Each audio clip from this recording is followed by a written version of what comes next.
Sa buhay natin, lahat tayo may libro. Sa libro na to, tayo ang susulat at gagawa kung paano maaabot ang mga pangarap natin. Sa bawat pahina ng buhay, nasa iyo ang desisyon kung pipiliin mo ba maging malungkot o pipiliin mo maging masaya sa bawat pahina. At kami, isa lang ang pipiliin namin. Yun ang maging masaya.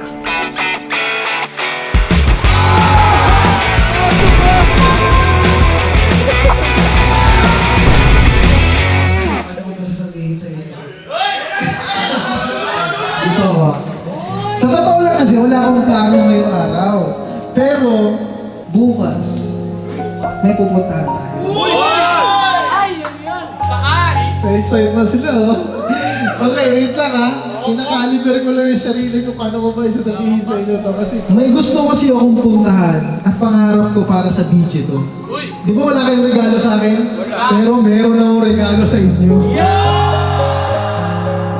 Dahil kasi sa mga problemang dumaan sa grupo namin, hindi na kami nagkasama-sama ulit. Si Boss Tony lumipat muna ng bahay at umalis muna ng BJ House. Si Yang umalis din ng bahay at nagtrabaho muna. Kaya sa paraan na to, sigurado magkakasama kami ulit. Okay, so yung regalo ko, mamaya na siya. Actually, alas 4 yung flight. BG goes to Boracay. Every part of me.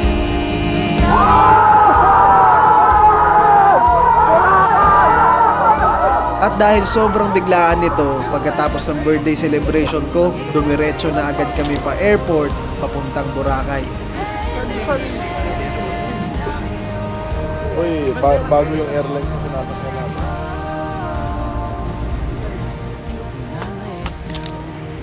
Ito siguro yung simpleng paraan para kahit papano makalimutan namin yung problema ng bawat isa. At maalala namin na iba ang saya basta magkakasama.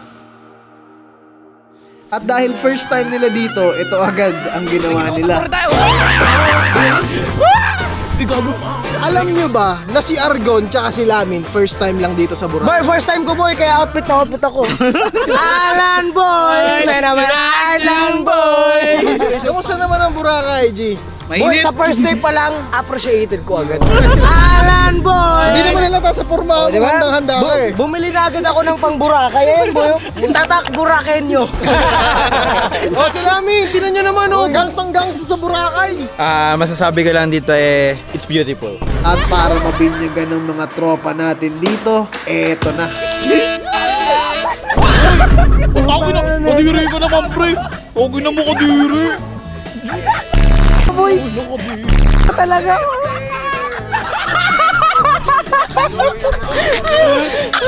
Ikaw din ba? Panahon na para po, boss. Boss! Okay na po, lolo. Okay na. Sabi ko na nga pe, binigyan mo kasi ng idea eh. Kadiri po, tangina. Wala kaming palaga. Hindi kami makagalaw. Putang ina naman. Ito na si Jumbo! Ito na si Jumbo!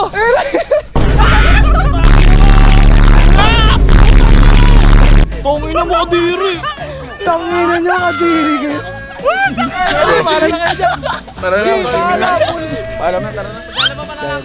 3, 2, 1. Ay, gago yun oh.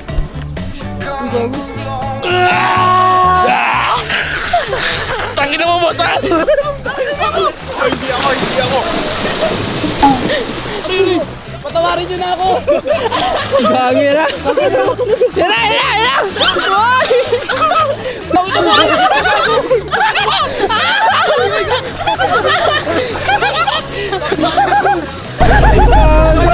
Ay, gogo! Uy! Gago ka! Ang gogo ka! Puta! Puta! Sinunod yan! Gogo ka! Oh, shit! Marami pang trip ang ginawa ng buong tropa katulad ng What is your wildest experience here in Boracay? Oh shit, not good. Uy, maming ka na. Wala nga. Wala? Promise? Hindi lang yan, nag-snorkeling na din kami.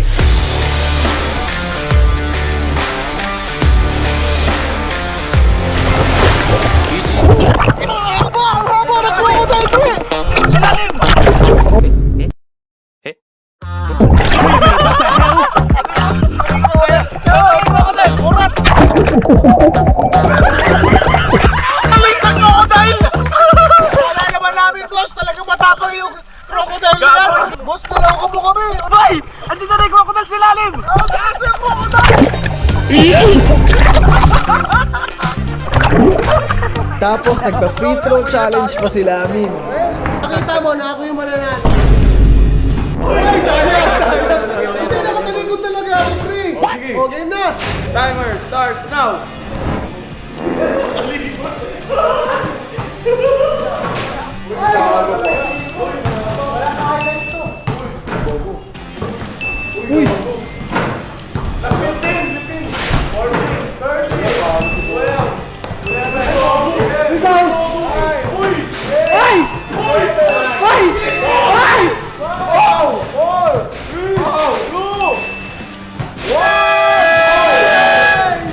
Lahat ng yan mapapanood nyo sa bawat channel ng tropa, kaya panoorin nyo na.